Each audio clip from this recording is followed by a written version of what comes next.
Hello guys, Namaste. Welcome Master Ayush Mentorship where we will discuss about the editorial of the Hindu PIB All India Radio. There are some important articles today. Let's discuss about the first editorial about Sukanya Shanta versus union of India. ठीक है, एक verdict आया Sukanya Shanta of union of India के ऊपर ये verdict आया है। इसमें क्या है कि जो कास्ट के आधार पर जो ये कैदी होते हैं, जो हमारे प्रिजनर होते हैं, उनको इसके आधार पर ये काम दिया जाता है। आपके जो जेल के अंदर होते हैं उन कैदियों को इसके आधार पर काम दिया जाता है। तो ये अनकॉन्स्टिट्यूशनल बताया और गवर्नमेंट ने, ठीक है, सुप्रीम कोर्ट ने तो इसे एक शट डाउन किया। ठीक है, दूसरा जो आर्टिकल्स है हमारा दूसरा जो आर्टिकल्स दिया हुआ है, जो इंडिया और चाइना के बीच में जो टेंशन चल रही थी, ठीक है, और जब अब अभी ब्रिक्स समिट में जो 16 ब्रिक्स समिट हुई रशिया के अंदर, ठीक है, वहाँ पर दोनों जो कंट्रियाँ थी, दोनों में जो एक सजेशन समझौता हुआ जिसके थ्रू दोनों अपने अपने पहले जो हुआ था उसके अकॉर्डिंग जो जहाँ पर थे वो वहीं से हट गए अपनी अपनी जगह से। ठीक है, तो उसमें अभी आपने देखा होगा कि चाइना के और इंडिया के मिठाई भी बांटी गई। ठीक है, इस पे आधार पर तो गवर्नमेंट पहले इस पर नहीं बता रही थी खुल के कि कुछ नहीं हुआ है। ठीक है, वहाँ पर कुछ ऐसा भी कोई भी हमारी धरती पे किसी ने एक कदम तक पे पैर नहीं रखा है, तो कि घर में इतनी बड़ी बड़ी बातें कर रही थी। तो आज जाके ये बात समझ में आई है कि वो वाकई में चाइना हमारे डोकलाम एरिया में घुस गई थी। ठीक है, और इधर लद्दाख वाले एरिया में आ गई थी। इससे ये बात बदलती है। और हमारे कुछ आज बूस्ट प्रीलिम्स हैं जो वो भी हम डिस्कस करेंगे प्रीलिम्स के आधार पर। ठीक है, at first we will talks about the Sukanya Shantha versus union of India. ठीक है, ये एक वर्डिक है। इसमें मैं आपको समझा देता हूँ कि देखिए ये जो वर्डिक है ये बहुत अच्छा वर्डिक निकला है। इसमें ये इसके जो कीवर्ड हैं, वैसे इसके कास्ट बेस्ड डिस्क्रिमिनेशन, ठीक है, उसके बारे में दिखाया है। ठीक है, जो कास्ट के आधार पर जो बेस्किन होता है, इसका थोड़ा सा बैकग्राउंड हम देख लेते हैं। देखिए, ये case challenge practice of prism based on caste. ठीक है, इन इंडियन प्रिज्म। ठीक है, इंडियन जो कैदी होते हैं उनका कास्ट के बेद आधार पर वहाँ पर उनको जॉब दी जाती है। ठीक है, अगर आप थोड़े नीचे कास्ट के तो आपको क्लीनिंग का काम दिया जाएगा, आप उससे ज़्यादा नीचे काम के तो आपको उसके हिसाब से काम दिया जाता है। ठीक है, आप थोड़े से आप ये मतलब ये काम करोगे, ये काम नहीं करोगे, ये आपकी कास्ट है तो आप ये जूता साफ करोगे, अगर आपकी कास्ट ये है तो आप बर्तन धोगे, कपड़े धोगे, ठीक है, फर्श पे पोछा लगाओगे। तो इस आधार पर ये काम दिया था। ठीक है, तो सुप्रीम कोर्ट ने इसको स्टक डाउन कर दिया है। ठीक है, इससे पहले भी कोई लैंडमार्क जजेज आए हुए हैं स्टेट के आधार पर, वो उन्होंने भी इस पर मदद किया था। ठीक है, इशू क्या रहा, इशू क्यों मना किया, इसे बताया आर्टिकल 14 और आर्टिकल 15 का ये कॉन्स्टिट्यूशन उल्लंघन हो रहा है। ठीक है, तो इसमें आर्टिकल 14-15 में क्या राइट टू इक्वलिटी के बारे में बताया गया, प्रोहिबिशन डिस्क्रिमिनेशन ऑन जेंडर। ठीक है, जेंडर इसमें रेस, ठीक है, इसमें रेस, कास्ट, रेस, सेक्स और उसके बारे में बताया कि आप किसी भी व्यक्ति को उसके आधार पर डिस्क्रिमिनेशन नहीं कर सकते, कास्ट के आधार पर, रेस के आधार पर, रिलीजन्स के आधार पर। ठीक है, इसमें ह्यूमन राइट्स का भी उल्लंघन हुआ है। ठीक है, ये ह्यूमन राइट्स का भी उल्लंघन हुआ है। ठीक है, और दूसरा वह अनकॉन्स्टिट्यूशन क्लास से दर्जा दिया गया कि आप किसी भी व्यक्ति को between prisoner caste ability their performance. ठीक है, अगर उनकी इसमें अगर परफॉर्मेंस अच्छी है, अगर वो अच्छा काम करना जानते हैं, तो आप इनको क्यों नहीं दे रहे? तो आपने कास्ट के आधार पर और उनकी एबिलिटी के आधार पर उनको ये काम नहीं दे रहे हैं। ठीक है, आपको अगर वो नीचा है, आप ये नहीं देख रहे हैं कि पढ़ा लिखा है, आप ये नहीं देख रहे हैं कि वो क्या कर सकता है, नहीं, आप अगर नीचे हो, अगर नीची कास्ट के, तो आपको क्लीनिंग का काम दिया जाएगा, बस दैट्स इट। अगर वो पढ़ा लिखा भी है, अगर उसमें अगर 12th भी करा है, ग्रेजुएशन भी करा हुआ, अगर पढ़ा लिखा भी, उसके आधार पर काम नहीं दिया जाता है, मगर आप सिर्फ एक छोटी सी सो कॉल्ड कास्ट के आधार पर आपको ये काम सौंप दिया जाता है। तो इससे हमारे देश में बहुत ज़्यादा डिस्क्रिमिनेशन हो रहा था। तो सुप्रीम कोर्ट ने इसे स्ट्रक डाउन कर दिया कि struck down caste based segregation in a prism. ठीक है, जो सेग्रीगेशन हो रहा था प्रिज्म के साथ, वो भी जो उसको स्ट्रक डाउन कर दिया। ठीक है, दूसरा जो इम्पोर्टेंट बात हुई है इसके अंदर, इससे पहले जो लैंडमार्क जज आए प्रेम शंकर एंड दिल्ली एडमिनिस्ट्रेशन में। ठीक है, प्रेम शंकर जो दिल्ली एडमिनिस्ट्रेशन वहाँ पर भी इन्होंने ये 1980 में आया था ये। ठीक है, आप देख लीजिए हम कहाँ पर थे, 1984 में। उसमें भी द प्रीवियस डिस्क्रिमिनेशन हुआ था based on social equal stature, better class and ordinary class, ठीक है। बेटर क्लास और ऑर्डिनरी क्लास में बेटर के हिसाब से ये काम किया था, ठीक है। इसमें क्या बोला था, इसमें क्या होता है, अगर आप अच्छे और बेटर क्लास के हो तो क्या होगा, आपको हथकड़ियाँ नहीं पहनाई जाएगी, ठीक है। आपको हथकड़ियाँ नहीं पहनाएगी। इसके अंदर क्या हुआ था, प्रेम शंकर शुक्ला और दिल्ली एडमिनिस्ट्रेशन में क्या होता है, अगर बेटर क्लास के हो आपको हथकड़ी नहीं पहनाई जाएगी। अगर ऑर्डिनरी प्रिजनर हो, ठीक है, आप ऑर्डिनरी प्रिजनर हो तो आपको आपको हथकड़ी पहना दी जाएगी। तो यहाँ पर ये जब लिख रहा है तो इसमें भी जो सुप्रीम कोर्ट है इसे भी अनकॉन्स्टिट्यूशनल बना दिया। इन रिलेशन वर अनकॉन्स्टिट्यूशनल भी ये इन्होंने करार दिया था, ठीक है। फिर दूसरा केस आया 1988 में। 1988 में केस आया, उससे पहले हम देखते हैं ये केस आया था, उसके अपोजिट रहा। ये केस आया था मधु भंगवा, ठीक है, जमहिल स्टेट और महाराष्ट्र में ये केस आया था। इसमें क्या हुआ था कि ये इम्पोज कर दिया गया था महाराष्ट्र महाराष्ट्र पर्शियन रूल को स्ट्रक डाउन कर दिया था, उसे भी इलॉजिकल बताया गया था इसके अंदर। इसमें महाराष्ट्र पर्शियन रूल के अंदर क्या बताया गया था, इसके अंदर ये बताया गया था कि कोई जो व्यक्ति है उसको जो वहाँ पर जो आधार था कि वो किसी भी व्यक्ति, मगर वहाँ पर अब अपने घर वालों को, अपने रिश्तेदारों को कोई भी प्रकार की मैसेज या ख़त नहीं लिख सकते थे, ठीक है। ये इसको उन्होंने ये भी इसे इलॉजिकली और बता के इसको ख़त्म कर दिया था। फिर दोबारा फिर ये 1988 में आया तो उन्होंने इसको भी पूरा कर दिया। तो यहाँ पर क्या हुआ था, यहाँ थोड़ा सा हैंगल जो डिफरेंट हो गया था। वहाँ पर खत नहीं लिख सकते थे, ये था तो उन्होंने कह दिया नहीं ये खत लिखेंगे। अब ये थोड़ा सा आगे बढ़ा तो पता चला कि यहाँ पर जो खत लिखने की बात है तो थोड़ा ये डिस्क्रिमिनेशन बोल दिया। यहाँ यह बोला ये वाला जो 1988 में आया तो इसके अंदर जो बोला आप खत तो लिख सकते हो, आप लेटर तो लिख सकते हो, पर आप अगर अच्छी ऊपर हायर क्लास से हो तो आप 4 लिखोगे, आप लोअर क्लास से हो तो आप 2 लिखोगे। यानी कि खत के अंदर ही आप देख लीजिए कि इतना कोई व्यक्ति कैसे हो सकता है कि इंसान को खत लिखने के लिए भी, एक लेटर लिखने के लिए भी इसमें डिस्क्रिमिनेशन हो रहा है, ठीक है। ये खत के आधार पर कि आप ऊंची लेवल के तो 4 खत लिखोगे, आप छोटे लेवल के तो आप 2 खत लिखोगे। तो यहाँ पर भी तो इसको भी हाई कोर्ट ने जो है इसको भी अनकॉन्स्टिट्यूशनल करार दिया था। और यहाँ पर भी ये बोला था फ्रीडम ऑफ एक्सप्रेशन के बारे में, equality of freedom of expression का बताया था, शुड बी ट्रीट बताया था कि फ्रीडम ऑफ सबको इक्वल के हिसाब से रखना चाहिए। तो आपके दो केस आ गए। एक तो प्रेम शंकर, ये अगर आया तो आपको ऐसे अगर केस आते हैं तो आप इसको याद रखिएगा। ये दोनों केस जो है बहुत अच्छे और बहुत ही प्रभावी, क्योंकि आपको ऐसे अगर आप देखो पढ़ाई तो दुनिया करी है, सही डायरेक्शन पे, सही मार्गदर्शन पे, सही स्टडी के साथ जो पढ़ाई कराई जाएगी वो मास्टर आईएएस मेंटरशिप में कराई जाएगी। इससे क्या होगा कि आप अगर मेंस आंसर राइटिंग में आप लिखोगे, ठीक है, जब मेंस आंसर राइटिंग में आप लिखने बैठोगे तो आपको हैंड राइटिंग में आपके इतने सारा डेटा मिल जाएगा। क्योंकि जो मैं डेटा बना रहा हूँ, जो मैं स्टडी करके रिसर्च दे रहा हूँ, तो बाकायदा इसको बहुत अच्छी तरीके से आपको नोट्स बना के दे रहा हूँ। अगर इन्हीं को अगर आप इनको लिखेंगे, इनको अपने शॉर्ट नोट्स में बनाएंगे तो वो एग्जाम हॉल में आपको 1 पॉइंट मार्क्स का एज मिलेगा, दूसरों से बहुत अच्छा एज मिलेगा। क्योंकि इस तरीके से जो पढ़ाया जा रहा है ना बहुत ही माइंड ब्लोइंग है, ठीक है। ट्रस्ट मी गाइज, इस तरीके से अगर आप लिखोगे, ईमानदारी से अगर अपना काम करोगे तो ज़रूर कामयाब होगे, ठीक है। क्योंकि मैं छोटी छोटी माइन्यूट डिटेल और छोटी छोटी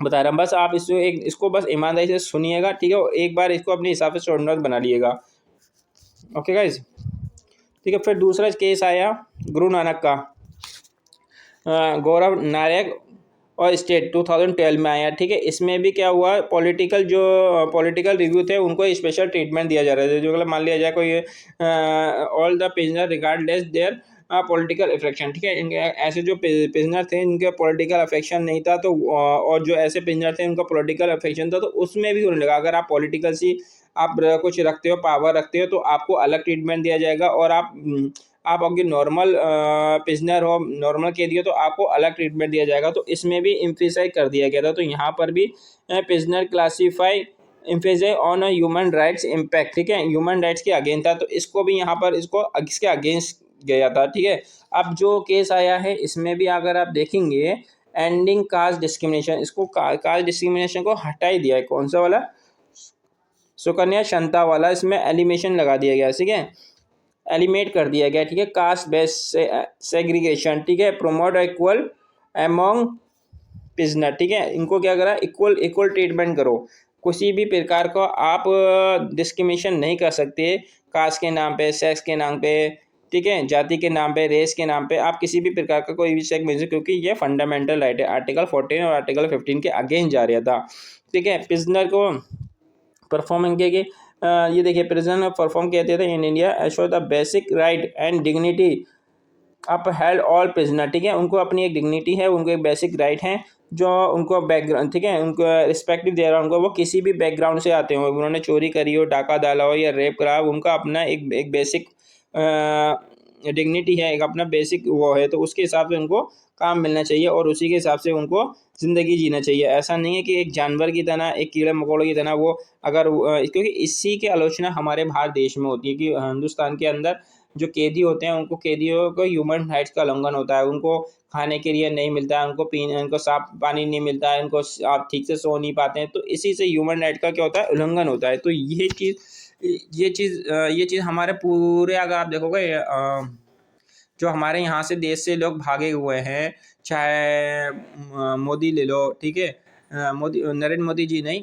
दूसरे मोदी जो आईपीएल में थे, ठीक है, वो मोदी है, ठीक है, और किंगफिशर के मालिक हुए विजय माल्या, ठीक है, और भी कई लोग हैं। तो वहाँ पर जब वहाँ पर जब इंग्लैंड में है कोई लोग को, तो वहाँ की जो बाहर की जो विदेश की गवर्नमेंट होती है, वो वहाँ पर कोर्ट में यही अपना सबसे बड़ा एक्सक्यूज रखते हैं कि अगर आप हमें वहाँ दे दोगे तो वहाँ पर उल्लंघन होता है वुमेन राइट का, वहाँ पर खाने के लिए नहीं मिलता है, वहाँ पर आप सो नहीं सकते, वहाँ पर आप ये काम नहीं कर सकते, तो इसके आधार पर यहाँ पर ह्यूमन राइट्स का उल्लंघन वहाँ पर दिया जाता है। और आज ये बात भी गवर्नमेंट में आज सामने आ गई। तो इसको मद्देनज़र रखते हुए हमारी सुप्रीम कोर्ट ने इस केस को, जो ये बहुत ही अच्छा केस है, अगर आपके एग्जाम में आया तो ये सुकन्या समता वर्सेस यूनियन ऑफ इंडिया के नाम से रहा। तो इस केस में आपको ये बात समझ में आ गई कि हम किसी भी प्रकार का किसी भी व्यक्ति से डिस्क्रिमिनेट नहीं कर सकते, आर्टिकल 14 और आर्टिकल 15 ये, क्योंकि उनका फंडामेंटल राइट है। ठीक है, अब वे फॉरवर्ड क्या है, देखिए, अमेंडमेंट होना चाहिए था। देखिए, वे फॉरवर्ड अमेंडमेंट होना चाहिए मॉडल प्रिजनर मैनुअल 2016 का। ठीक है, so align 16 should be amendment incorporate provision and assured to be a dignified for a prisoner elimination एलिबरेटरी क्लासीफाई व प्रिजनर और बेस एमिनिटी। ठीक है, यहाँ पर ये बताया गया है कि किसी भी व्यक्ति तो अमेंडमेंट होना चाहिए, जो मॉडल ऑफ प्रिजनमेंट है उसको अमेंडमेंट करने को बोला है। ठीक है, क्योंकि उनकी अपनी डिग्निटी है, लाइफ ऑफ प्रिजनमेंट है, ठीक है, और क्लासिफिकेशन प्रोवाइड और बेस और एबिलिटी, उनकी एबिलिटी के हिसाब से उनको ये काम करना चाहिए। नेशनल पर्सियन परफॉर्म, ठीक है, there is need for comprehensive person perform across the country. ठीक है, ये जो नेशनल प्रिजन है उसके आधार पर आपको पूरे कंट्री में ये लागू होना चाहिए, उनको सेम राइट होना चाहिए, सेम डिग्निटी होना चाहिए, सेम ट्रीटमेंट होना चाहिए रिगार्डिंग ऑफ कास्ट, क्राइम और पॉलिटिकल व्यू। ठीक है, ये एक आपको फॉरवर्ड में आप इसे लिख सकते हैं। ठीक है, अगर आप वे ऑफ फॉरवर्ड में अगर आप लिख लेंगे तो आप ये नेशनल प्रिजन रिफॉर्म, ठीक है, यहाँ पर किसी भी आधार पर, किसी भी व्यक्ति को आधार पर, कास्ट के आधार पर, क्रिमिनल के आधार पर, पॉलिटिक के आधार पर और उनको नहीं ट्रीटमेंट मिलना चाहिए, और ये उनके अगेंस्ट है। ठीक है, ये डिग्निफाइड ट्रीटमेंट मिलना चाहिए किसके आपको regarding less their caste, crime, cash and political view के हिसाब से। मतलब कहने का मतलब है कि जो भी व्यक्ति हो उसको आप एक पहले ही देखें, सबसे पहले वो एक ह्यूमन है। ठीक है, चाहे वो छोटी कास्ट का हो, चाहे वो बड़ी कास्ट का हो। ठीक है, जो आपको किसी को किसी के आधार पर नहीं आप डिस्क्रिमिनेशन कर सकते। ठीक है, अगर वो पॉलिटिकल व्यू हो तो आप उसको अच्छा ट्रीटमेंट दे रहा है। ठीक है, अगर वो ऊंची जात का है तो आप उसको और ट्रीटमेंट दे रहे हैं। ठीक है, आप 2 लेटर लिखने को दे रहे हैं, छोटी कास्ट वाले को, बड़ी कास्ट वाले को 4 लेटर लिखने को दे रहे हैं।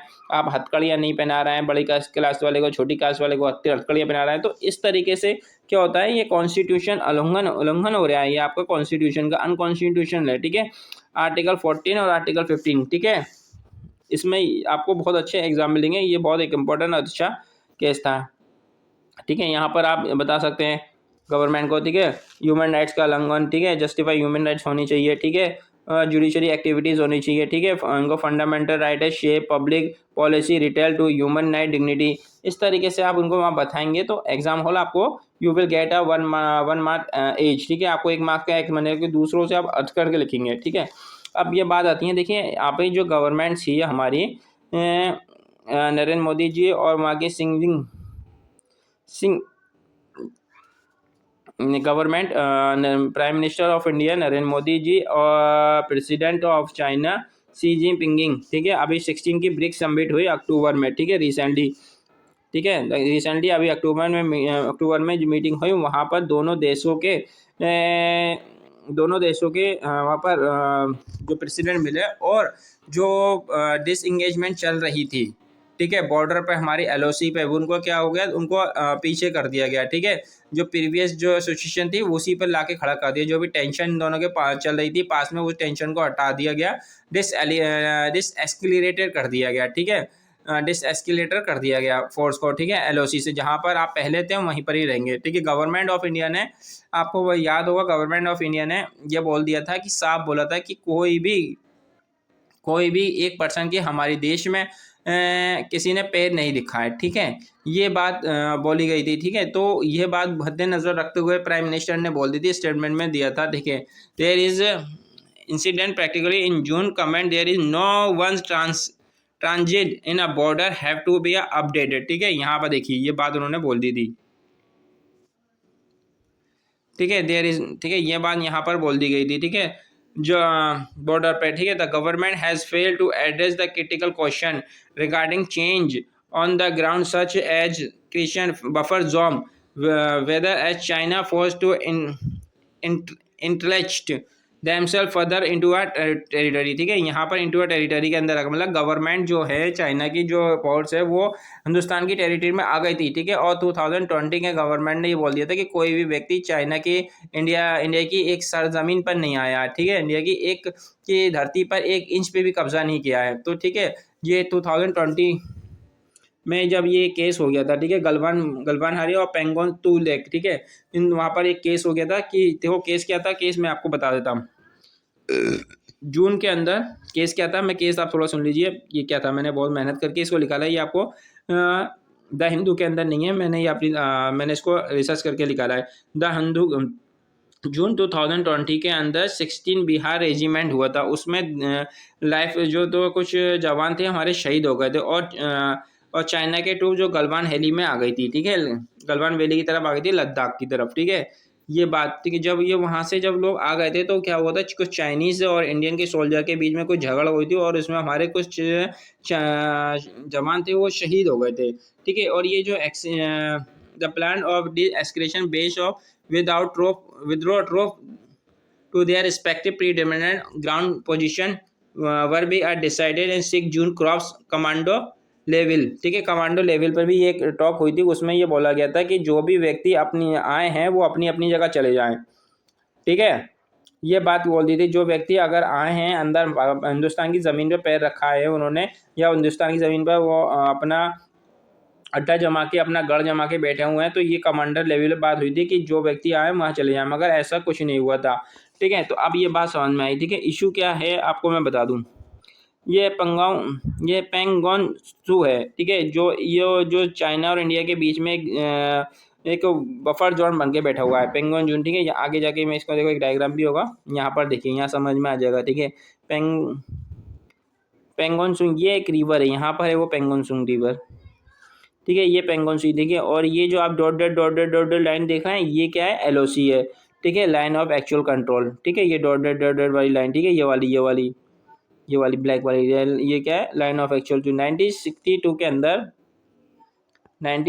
के अंदर यहाँ पर चाइना और इंडिया में जब लड़ाई हुई थी, तो ये चाइना के जितने भी फोर्स थी वो इस तक अंदर तक आई थी। बताया जाता है कि ये इतना बड़ा एरिया है कि इसमें दिल्ली जैसे 4 दिल्ली बन जाए, ठीक है। तो इतना बड़ा एरिया चाइना के पास है, आज यहाँ से कई कंस्ट्रक्टिव लाइन बन रही है, ठीक है, चाइना ने अपना कई इंटरनेशनल बाउंड्री, मगर ठीक है, उसको बता दिया, यहाँ पर कई चीज़ें जो है चाइना अपना रोड बना के बैठा हुआ है, चाइना अपना घर बना के बैठा हुआ है, यहाँ पर उन्होंने ये सब कुछ कर लिया है, ठीक है।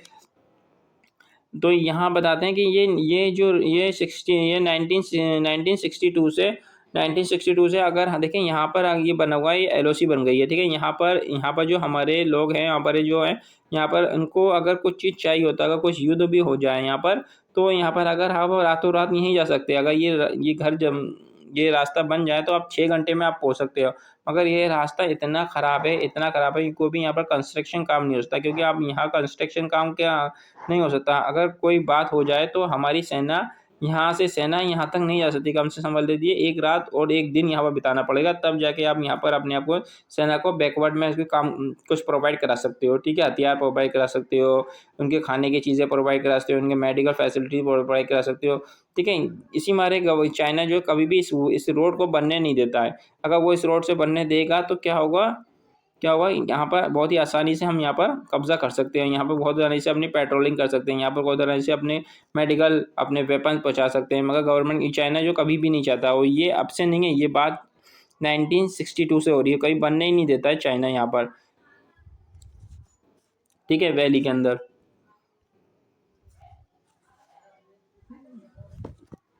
ठीक है, देखो जो बात मैंने, China oppose any citizen construction area 1962 Galwan area one of the biggest flagship. ठीक है, ये बात यहाँ पर आ गई। ओके, ठीक है। LOC, the border of LOC is not decarmative and China and India having a differ idea where it should be located leading the border trans-region। ठीक है, यहाँ पर बताया रीजन क्या है इन दोनों के बीच में। देखिए, China side depend on the conscious. ठीक है, चाइना चाइना की जो साइज़ है वो चाइना की जो साइज़ है इसके अंदर ये इशू है कि अगर वो यहाँ पर बना लेंगे, उनकी भी एक ज़मीन है। देखिए, मैं आगे थोड़ा सा आपको बता देता हूँ। चाइना हमेशा क्या करता है, निब्बिल नेगोशिएट करता है। निब्बिल नेगोशिएट मतलब छोटा सा नेगोशिएट करेगा, हमारी ज़मीन ले लेगा और हमसे ही कहेगा तो आप ये वाला एरिया ले लो, वो वाला एरिया दे दो। यानी कि अब ये बोलता है कि स्काई चीन वाला आप ले लो और मुझे जो अरुणाचल के पास वहाँ पर चिकन एरिया है। ठीक है, भूटान और अरुणाचल के पास में एक चिकन एरिया, तो बोलता है कि वो एरिया मुझे दे दो, आप एरिया ये आप एरिया ले लो। हमारा ही एरिया हमसे ही कहता है कि एक तरफ ये ले लो और एक तरफ वो ले लो। ठीक है, देखिए स्ट्रेटेजी गलवान वेली क्यों इंपॉर्टेंट है। ठीक है, एक्चुअली क्या है, यहाँ पर गलवान वेली के बाद ये जो वैली है सुकिया रोड पास है, जो चाइना के बहुत ही सुकिया रोड पास है और जो गलवान वैली के बहुत ही करीब है, तो इसीलिए स्ट्रेटेजी वो बहुत ज़्यादा इम्पोर्टेंट है। ठीक है, it is live western sector for LOC and close to स्काई चीन के, देखो वेस्ट, ठीक है, स्काई चीन के जो वेस्टर्न के पास बहुत करीबी एरिया है।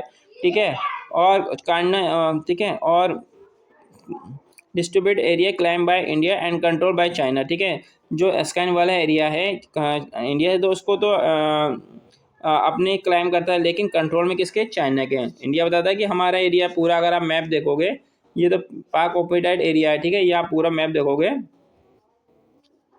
इधर ये पाक ऑक्यूपाइड एरिया है, इधर स्काइन चीन है, तो चाइना इसको भी अपना एरिया, इंडिया हमारा देश है तो हम तो इसको बताएंगे हम आपको क्लाइम करते हैं, इसको भी क्लाइम करते हैं, मगर कंट्रोल क्या है, इधर चाइना का स्काई चीन है और इधर पीओके है। तो हम क्लाइम तो ज़रूर करते हैं इन दोनों को, मगर ये क्या है,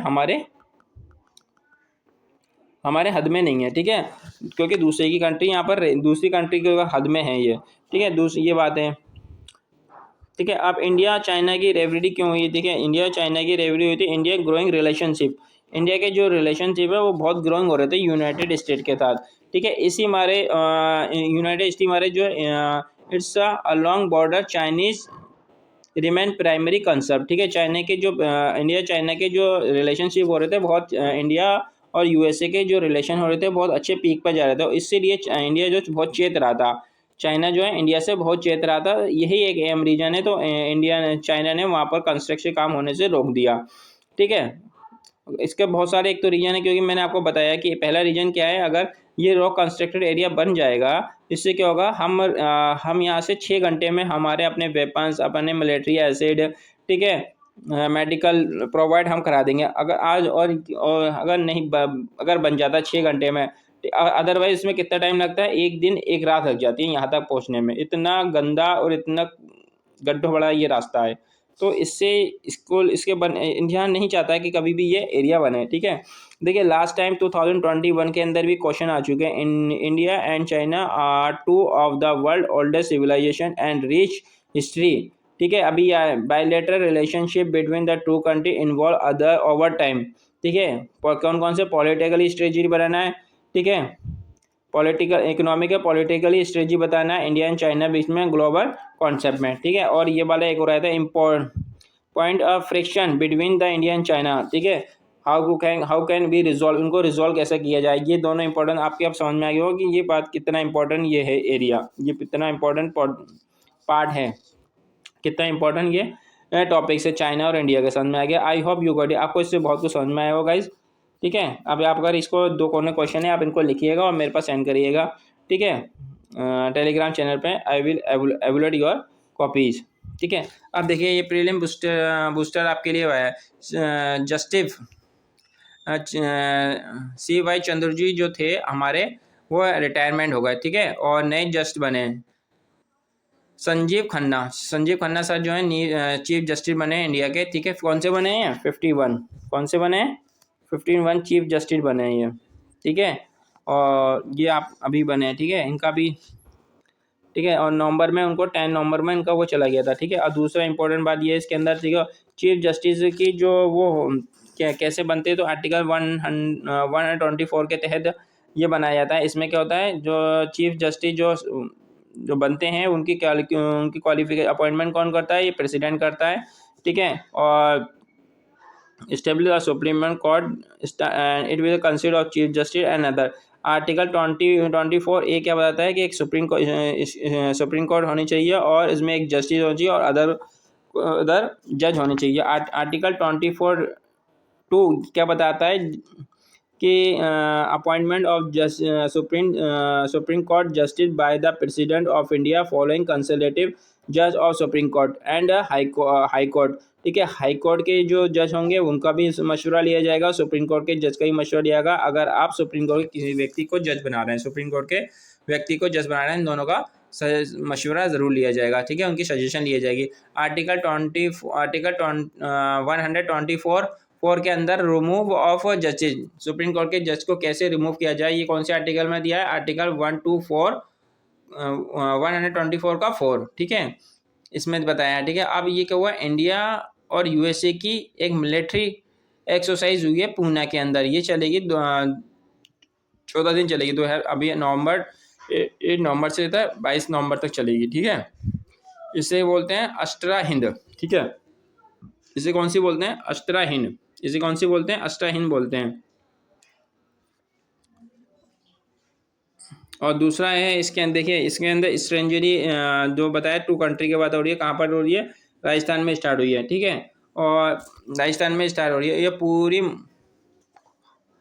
पूरी परवा एक्सरसाइज हो रही है, ये ट्राई एक्सरसाइज है, पूरी परवा जो एक्सरसाइज है ये ट्राई एक्सरसाइज है, ठीक है। ट्राई एक्सरसाइज मिलिट्री में इसमें तीनों फोर्स काम करेंगे, ठीक है। ये अभी जो बीटवीन जो हुआ है इसमें जो इंडिया चाइना के जो एंगेजमेंट हुई थी, डिसएंगेजमेंट हो गई थी, ठीक है, जब से ये बनती है और अब ये चालू हो गई है, इंडिया और चाइना के बीच में फोर्स जो ईस्टर्न घाट पे वहाँ पर ये अपनी आर्मी, नेवी और एयरफोर्स इस पर अपने तीनों ऑपरेशन करेंगी, ठीक है। इसमें मिलिट्री एक्सरसाइज करेंगी ये तीनों मिला के। इसमें पहली बार P-81 पोसीडन P-21 पोसीडन जो P-21 पोसीडन जो है ये उसमें पहली बार यूज़ किया जाएगा, ठीक है, पहली बार यूज़ किया जा रहा है, ठीक है। इसमें ये किस काम के लिए आता है, ये देखो एक मैरीटाइम एयरक्राफ्ट है, ठीक है, जो by for the Indian Navy, ठीक है, इंडियन नेवी द्वारा एक ये बनाया गया है, ठीक है, जो यूज़ किया पहली बार इसको इस्तेमाल किया गया। आपसे क्वेश्चन आ सकता है P-81 पोसीडन क्या है, तो ये ध्यान रख लिया, मल्टी मिशन मैरीटाइम एयरक्राफ्ट है, ये ध्यान रखिएगा, ठीक है, मल्टी मिशन मैरीटाइम एयरक्राफ्ट है P-81 पोसीडन जो, ठीक है, जो अभी ट्राई एक्सरसाइज मिलिट्री जो हो रही है वहाँ पर यूज़ किया जा रहा है, कहाँ पर, ले ऑफ लद्दाख में, ठीक है, ये इम्पोर्टेंट है। ये कौन सी चीज़ है, एंटी सबमरीन वारफेयर और एंटी सरफेस वारफेयर, यानी कि समुद्री और ज़मीनी स्तर पे ये अपना काम कर सकती है और इंटेलिजेंस सर्वेलेंस कर सकती है, ठीक है, ये सब ये काम कर सकती है। अब एक और जो हुआ है स्काई मीट सी, आंध्र प्रदेश में ये कोस्टल वो है, मतलब एक ड्रोन है जो समुद्र के किनारों से आपको किसी को उठाएगा और समुद्र के किनारों पर आपको छोड़ देगा, ठीक है। ये स्काई हॉरिजॉन्टल है ये, ठीक है। ये प्लेस कहाँ पर, ये कहाँ से कहाँ तक रहेगा, ये देखिए ये आपको विकाशापट्टनम और काकाकिंडा, विकाशापट्टनम काकाकिंडा जो जगह है वहाँ पर रहेगा ये, आंध्र प्रदेश में, ठीक है। बे ऑफ बंगाल की तरफ ये वहाँ पर रहेगा, ठीक है। ये कितने किलोमीटर है, ये कितने, ये 972 किलोमीटर रहेगा, ठीक है। ये और कौन कौन से बीच को, पूरी और श्री काकाकोरम जो बीच है उसको भी फॉलो करेगा, ठीक है। और ये गाइज ये मैंने हिंदी में बना दिया है आपके लिए, आप इसे देख लीजिएगा। और जो हिंदी के स्टूडेंट हैं आप उनको भी फिक्र मत करें गाइज, इसको बहुत ज़्यादा मेहनत लगती है एक वीडियो बनाने में।